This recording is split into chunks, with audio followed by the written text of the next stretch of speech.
Barbara Hambly. Traveling with the Dead. Chapter 1. All Souls in black rain and cold that passed like needles through flesh and clothing to scrape the bones inside. Sunday night in Charing Cross Station, voices racketing in the vaults of glass and ironwork overhead like ball bearings in a steel drum. All James Asher wanted was to go home.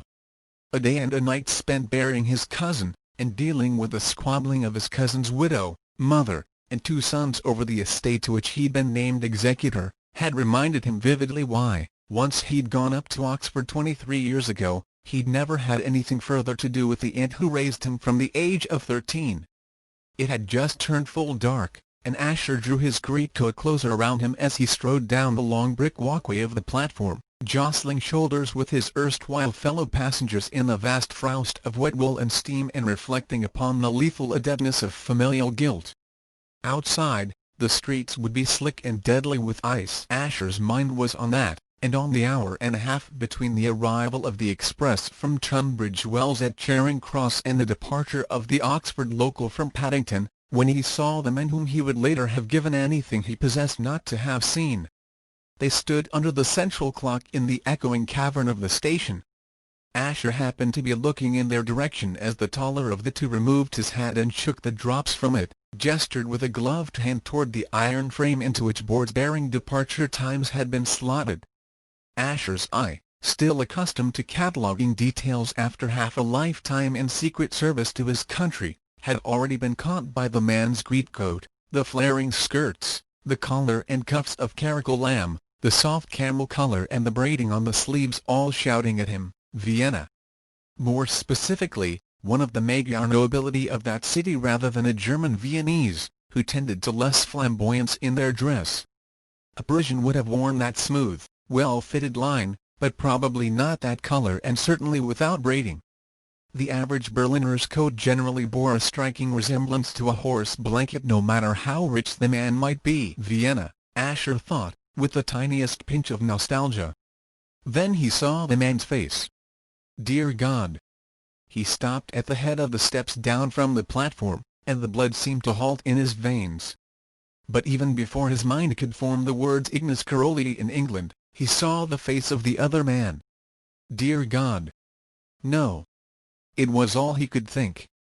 Not that.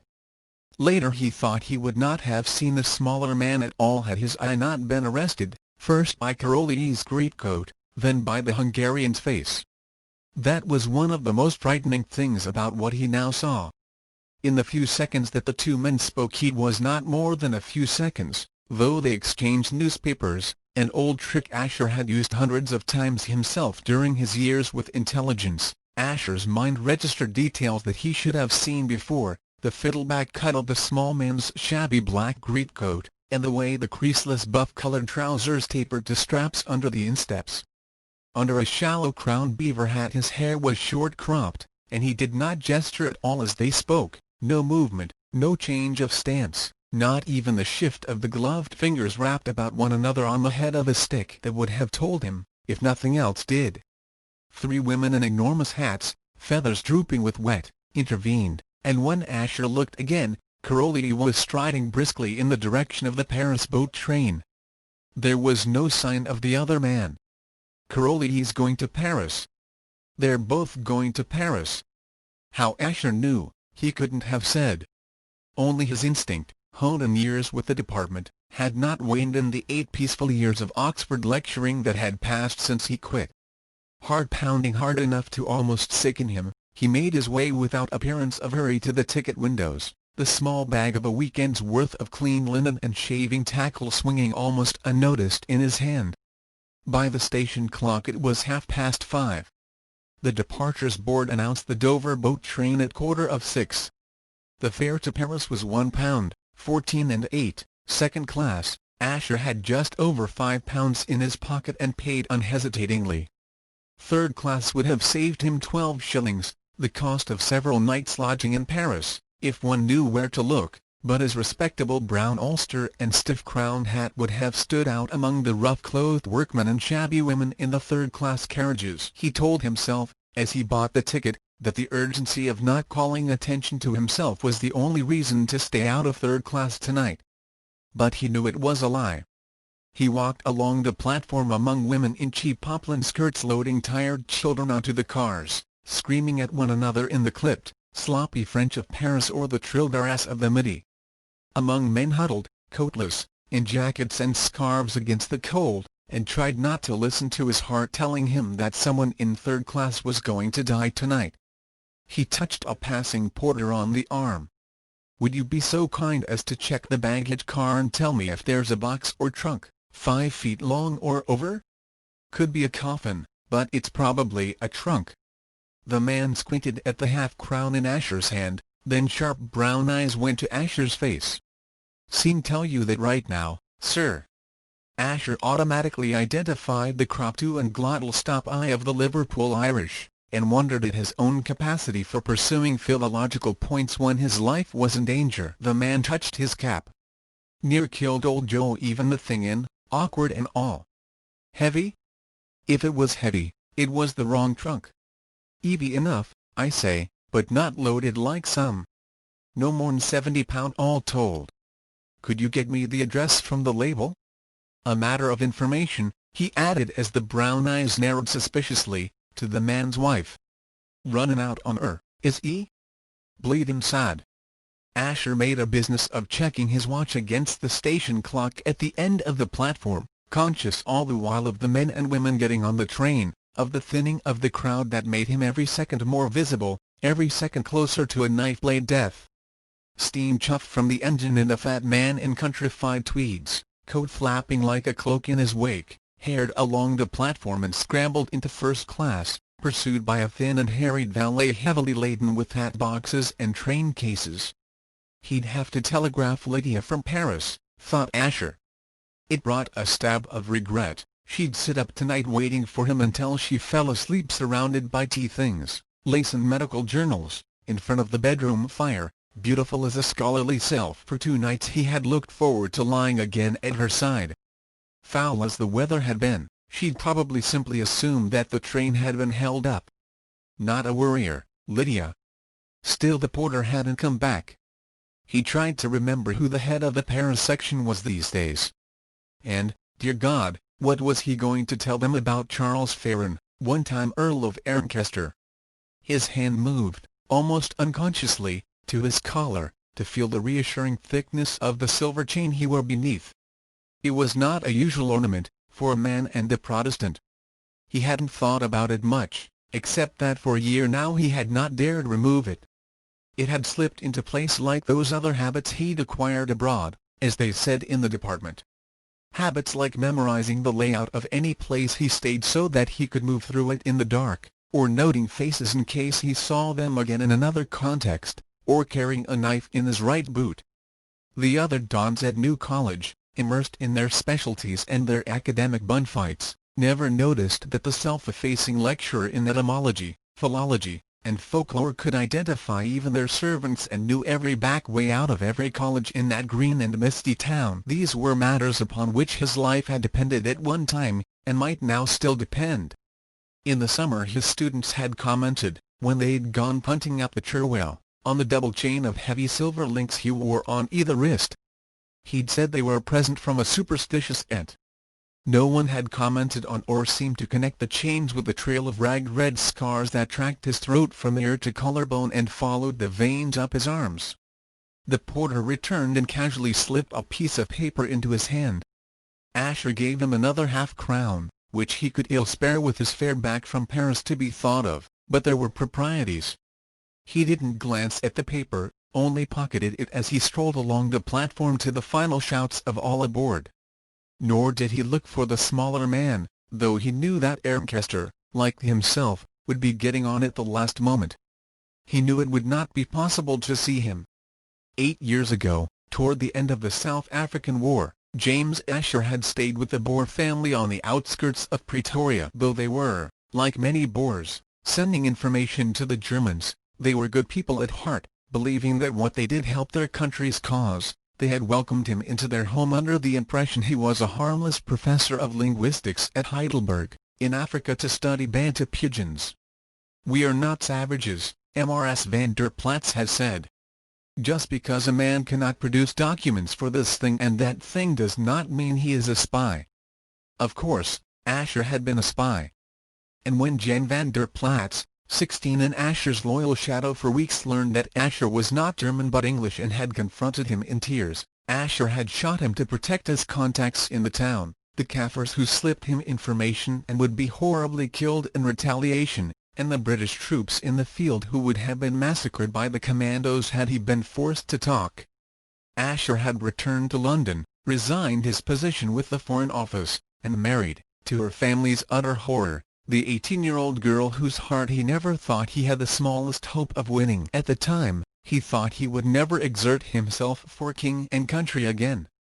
And here he was, bound for Paris with the rain pounding hollowly on the roof of the second-class carriage and only a few pounds in his pocket, because he had seen Ignace Caroli, of the Austrian Kunschaftsstelle, talking to a man who could not be permitted to take Austrian pay. It was a possibility Asher had lived with, and feared, for a year, since first he had learned who and what Charles Ferrand and those like him were. Making his way down the corridor from car to car, Asher glimpsed Caroli through a window in first class, reading a newspaper in an otherwise empty compartment. The Dorian Gray beauty of his features hadn't changed in the 13 years since Asher had last seen him. Though Caroli must be nearly 40 now, not a trace of silver showed in the smooth black hair or the pen trace of moustache on the short upper lip. Not a line marked the corners of those childishly wide-set dark eyes. "My blood leaps at the thought of obeying whatever command the Emperor may give me." Asher remembered him springing to his feet in the soft bright haze of the gaslit Café Versailles on the Graben, the bullion glittering on the scarlet of his guard's uniform. Remembered the shine of idealistic idiocy in his upturned face. "I will fight upon whatever battlefield he may direct." One could hear the capital letter and he, the Emperor, and around him, his fellow Bosselbrers of the Imperial Life Guards had roared and applauded, though they'd roared louder when another of their number had joked, "Yes, of course, Innie. But who's going to point you in the direction of the enemy?" Even when Caroli had hunted Asher with dogs through the Dinaric Alps after torturing to death his local contact and guide, when it was blindingly obvious that his pose as a brainless young nobleman who spent most of his time waltzing at society balls rather than drilling with his regiment was a sham, that was still the Caroli Asher remembered. They'd never met face to face in that hellish week of hide-and-seek among the streams and gorges, and Asher didn't know if Caroli was aware who his quarry had been. But passing along the corridor now with barely a glance through the window, he remembered the body of the guide, and was disinclined to take chances. In any case, it was not Caroli whom he feared most. The third-class carriage was noisier than second, crowded and smelling of unwashed wool and dirty linen. A child cried on, and unlike the shriek of a factory whistle. Unshaven men looked up from Le Figaro or the Illustrated London News as Asher walked between the hard, high-backed benches. Yellow electric light jittered over cheap felt hats, wet paper flowers, plain steel pins. A woman said, "Hush now, Beatrice, hush," in a voice that held no hope of Beatrice hushing this side of the Gare du Nord. Asher kept his collar turned up, knowing Ferrand would recognize him. It unnerved him to realize that the man might be in this carriage and he would never so much as catch a glimpse of him. He didn't like to think about what would happen to him in that case. At the far end of the third-class car was a baggage compartment, given over to bicycles and crated dogs and an enormous canework bath chair. It was unlighted, and through its windows Asher could see the rain flashing like diamonds in the dirty light shining from third class. As Asher stepped through and closed the door, the cold struck him. All the windows had been opened, rattling noisily in their frames, wet flecks of water spattering through. At his feet a dog in a cage whined with fear. The smell of the rainy night could neither cover nor disperse the stink of death. Asher looked around him quickly, kneeling so as to be out of the line of the window. Dim light came through the little Judas on the door, but not enough. He fumbled a lucifer match from the box in his greatcoat pocket, scratched it with his nail. The man's body had been folded small, knees mashed into chest, arms bent close to sides, the whole skinny tangle of him shoved tight into a corner behind a double bass in a case. Asher blew out the match, lit another, and crouched to worm close. The dead man was young, dark, unshaven, with a labourer's calloused hands and a roughly knotted kerchief around his neck instead of a cravat. His clothing smelled of cheap gin and cheaper tobacco. One of his shoes was worn through. Only a little blood had soaked into the neckerchief, though when Asher moved it down with one finger, he saw that the jugular vein had been cut clear through, a rough, ripping tear, the edges white and puffy, mangled as if they had been chewed and sucked. Asher had a scar that size where his collar pressed the silver links of the necklace against his skin. A third match showed the dead man's face utterly white, blue lip, eyebrows and beard stubble glaring, though by the appearance of the eyelids he'd been dead for less than 30 minutes. Moving a frayed pants cuff, Asher saw the bare ankle had not yet begun to turn livid.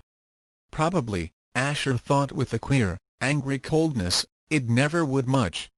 He blew out the match, stowed the stub, with the stubs of the first two, in his pocket, and slithered from between the Bath chair and bass fiddle case equal to he'd passed the conductor in the second-class carriage, on his way down the train. The official's nearness had probably interrupted the murderer before he could dump the body out into the night, or perhaps Ermchester was waiting till they were farther from London.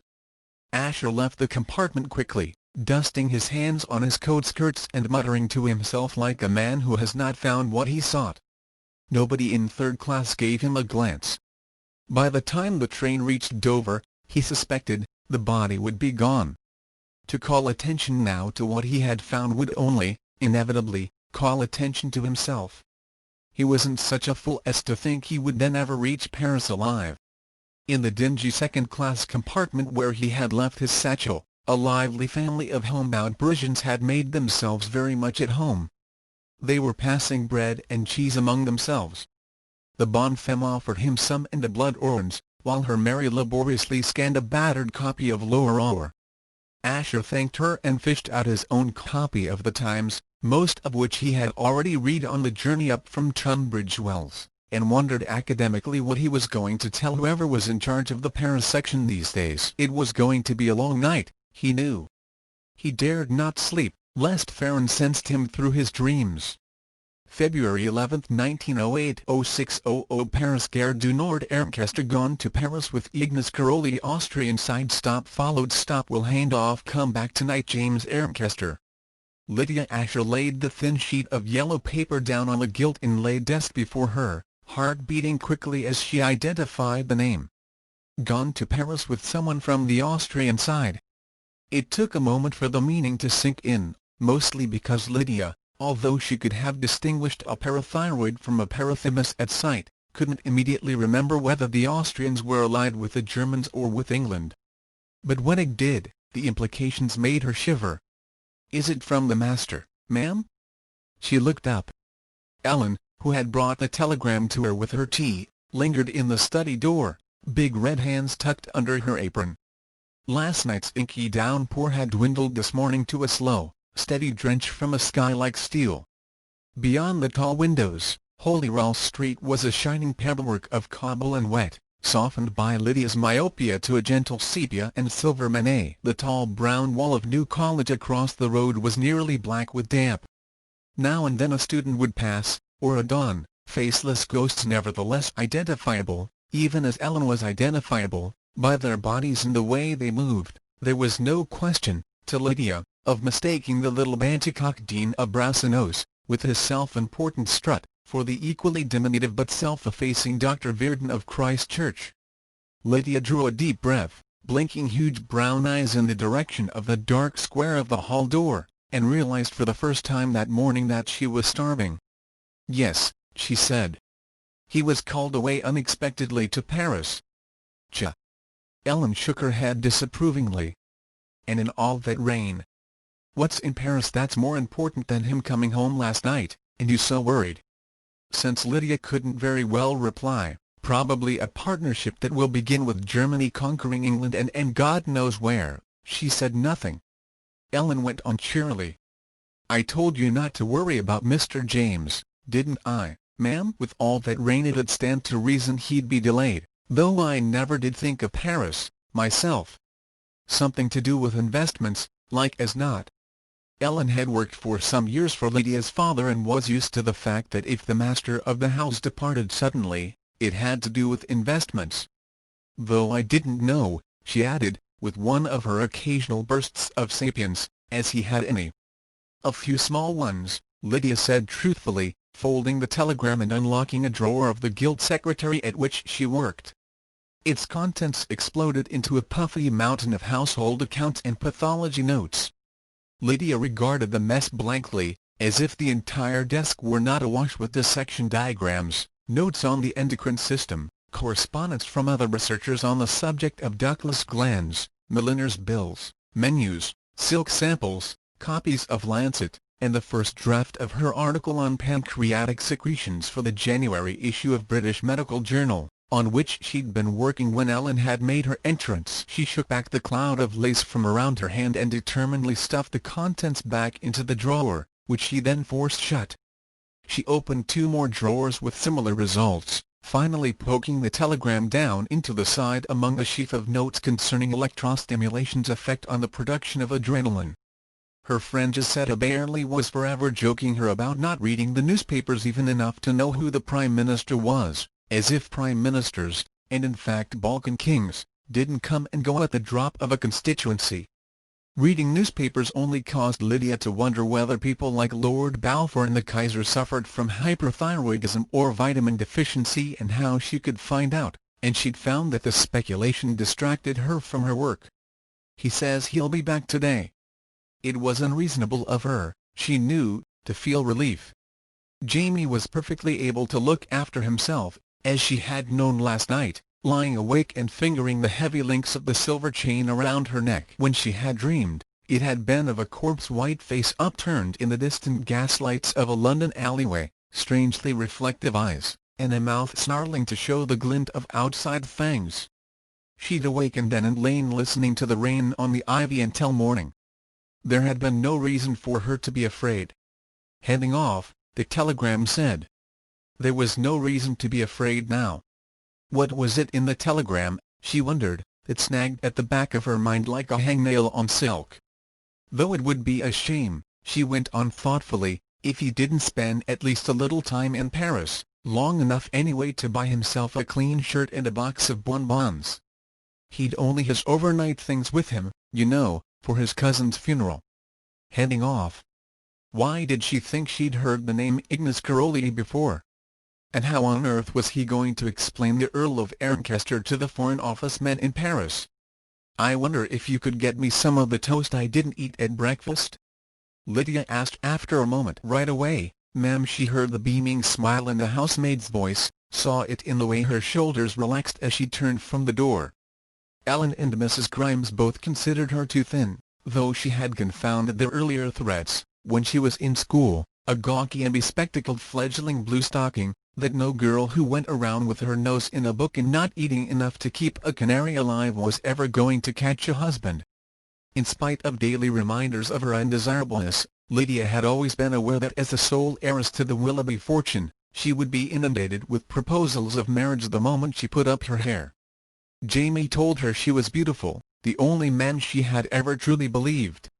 Had Jamie ever mentioned Ignace Caroli to her? She didn't think so. She cast her mind back to the tall, self-effacing Dawn who sat on the sidelines of her father's garden parties with her, talking of cabbages and Kingshire, about medicine in China and how best to go about studying for responsions without letting her father know. The gentle, competent man who never made demands on her, who guessed that a completely different person hid beneath her careful facade and accepted her exactly as she was. He'd always been close-mouthed, though even as a schoolgirl she'd suspected there was more to him than that almost invisible brown mane of his. Reticence was still his habit. After 7 years of marriage his stories, like Mark Twain's, usually concerned men and women all named Ferguson. That was what troubled her now. She'd heard, or read, Caroli's name in some other context. Read, she thought. She couldn't put a pronunciation to the closing "e", which meant she'd never heard Jamie say it. She slipped her eyeglasses out from behind a pile of papers, concealing them when anyone entered the room was a lifelong habit, and rose in a rustle of lace, crossing to her side of the bookshelves, where she settled on the floor, her long red hair hanging down her back, her plans to work at the Radcliffe Infirmary's dissection rooms that afternoon laid aside by the time Ellen reappeared with a tray of sandwiches and onion soup, for it was well past noon. Lydia had remembered when and in what context she'd come across Caroli's name, and the recollection made her more uneasy still. She left the tray untouched and ascended to the bedroom 2 hours later to continue her researches in the back issues of Lancet and medical findings stored under the bed. She might not remember whether Germany had a parliament these days or be able to tell a Bolshevik from a Menshevik, but she could remember to within a few months when secretin had been discovered or the address of Marie Curie's laboratory in Paris. She was still reading at tea time when Ellen came up with another tray and bullied her into eating half an egg and part of a scone while Ellen built up the bedroom fire and turned up the gas. Lydia had tracked down the reference, which had given her, in turn, another name. She was dimly aware that she had begun to count the hours between now and midnight, when, at her best guess, James was due home if he didn't elect to remain in Paris overnight. If something didn't go wrong. If Ermkester hadn't seen him. If he's staying in Paris, she thought, dabbing jam and Devonshire cream on a scone and then setting it on the plate to gaze at the darkening windows, he'll wire me. He'll let me know. And if he didn't? She wondered if she could reach him by wiring the consulate or the Foreign Office, or was it the War Office that operated the Secret Service? Where was the Foreign Office in Paris, anyway? Like most girls of wealthy family, her experience of the City of Lights had been stringently limited by her preceptors to the Champs-Élysées and the Rue de la Pikes. If she telephoned the Foreign Office in London, would that be in Whitehall? Parliament? Scotland Yard? They would only tell her lies. She felt helpless, frightened, uncertain of what to do, because, unlike medical research, this was something for which she had never prepared. And in any case, she realized, only now seeing the darkness beyond the curtain, they'd all have gone home by this time. As if to echo an affirmative, the Lewis XV clock on the parlour mantel downstairs sang its 5 clear notes. So all she could do was wait. She fell asleep sometime after midnight across the foot of the bed, still wearing her fluffy rose-point tea gown, the eye of a maelstrom of medical journals that spread to the bedroom's door, and dreamed of crumbling houses in ancient cities, their stones mortared with dark blood and cobweb. Of half-seen forms whispering in shadows centuries deep. By morning James had not returned. But it wasn't until his second telegram that she decided to go up to London and seek out such a house herself. www.english-thebest.ru